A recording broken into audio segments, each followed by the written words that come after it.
வணக்கம். அனைத்து நோய்களுக்கும் ஒரே தீர்வு வெற்றிலை பாக்கு போடுவது மட்டுமே.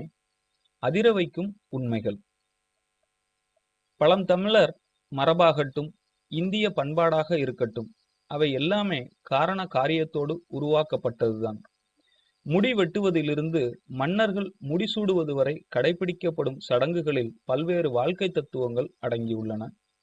வாழ்க்கையை நெறிப்படுத்தும் தத்துவ முறைகள் மட்டுமல்லாது, உடலை வளப்படுத்தும் நல்ல காரியங்கள் கூட அதில் அடங்கியிருக்கும். தாம்பூலம் தரிப்பதில் கூட இப்படி ஒரு நல்ல விஷயம் அடங்கியிருக்கிறது. இது வெற்றிலை போடும் நிறைய பேருக்கு தெரியுமா என்பது நமக்கு தெரியாது. பொதுவாக வெற்றிலை, பாக்கு, சுண்ணாம்பு ஆகியவற்றை சரியான விகிதத்தில் கலந்து சுவைக்கும் போது அந்த சுவை உடலையும் மூளையையும் சுறுசுறுப்படைய செய்கிறது. அதே நேரம் இதயத்தையும் வலுப்படுத்துகிறது. மனித உடலுக்கு நோய் ஏன் வருகிறது என்பதற்கான காரணத்தை ஆயுர்வேதம் சொல்கிறது. அதாவது உடம்பில் உள்ள வாதம், பித்தம், சிலேத்துமம் போன்றவைகள் சரியான விகிதத்தில் இல்லாமல் கூடும் போதோ அல்லது குறையும் போதோ நோய் வருகிறது என்று சொல்கிறார்கள். இது முற்றிலும் சரியான காரணமாகும்.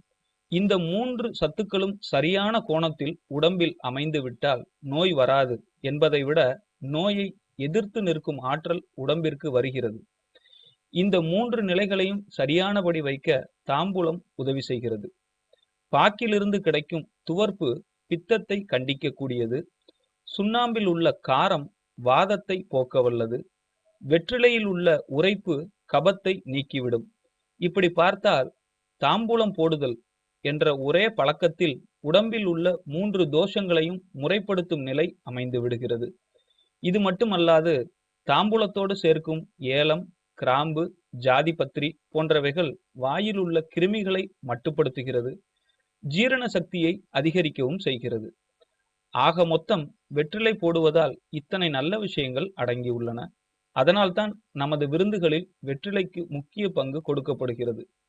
தாம்பூலம் போடுவது எந்த இடத்தில் கெட்ட பழக்கமாக மாறுகிறது என்றால், வெற்றிலை பாக்கு சுண்ணாம்போடு புகையிலையும் சேரும்போது தீய பழக்கமாக மாறிவிடுகிறது. நமது முன்னோர்களின் தாம்பூலத்தில் புகையிலை கிடையாது. புகையிலை என்பது இடையில் சேர்க்கப்பட்ட தீய பழக்கமாகும். இப்போது வயதானவர்களுக்கு இருக்கக்கூடிய அபாயங்களில் மிக முக்கியமானது எலும்பு முறிவு ஆகும். சிறிதளவு முறிவு ஏற்பட்டு விட்டாலும் முதுமையின் காரணமாக பெரிய பிரச்சனைகளை ஏற்படுத்தி விடுகிறது. பல நேரங்களில் சாதாரண எலும்பு முறிவே மரணத்தை பரிசாக தந்து விடுகிறது. ஆனால் 10-20 வருடங்களுக்கு முன்பு முதியவர்களுக்கு எலும்பு முறிவு என்பது அவ்வளவு சீக்கிரம் ஏற்படாது. இதற்கு காரணம் அவர்களிடம் இருந்த தாம்பூலம் தரிக்கும் பழக்கமே. ஒரு குறிப்பிட்ட அளவு சுண்ணாம்பு சத்து உடம்பிற்கு நேராக கிடைக்கும் போது எலும்புகள் வலுப்பட்டு விடுகிறது. தாம்பூலம் போடுவதற்கென்று தனிப்பட்ட நெறிமுறையே நமது முன்னோர்களால் வகுக்கப்பட்டிருக்கிறது. காலையில் சிற்றுண்டிக்கு பிறகு போடும் தாம்பூலத்தில் பாக்கு அதிகமாக இருக்க வேண்டும். காரணம், மதிய நேரம் வந்து வெப்பம் அதிகமாகும் போது உடம்பில் பித்தம் ஏறாமல் அது பாதுகாக்கும். அதே போல மதிய உணவிற்கு பிறகு சுண்ணாம்பு சத்து அதிகம் எடுத்துக்கொள்ள வேண்டும். அது உணவில் உள்ள வாதத்தை, அதாவது வாயுவை கட்டுப்படுத்தும். இரவில் வெற்றிலையை அதிகமாக எடுத்துக்கொண்டால் நெஞ்சில் கபம் தங்காது. இந்த முறையில்தான் தாம்பூலம் தரிக்க வேண்டும் என்பது நமது முன்னோர்களின் கட்டளை. இதை மீறும் போதுதான் சிக்கல் வருகிறது. மேலும் தகவல் அறிய சேனலை சப்ஸ்கிரைப் பண்ணுங்க. நன்றி.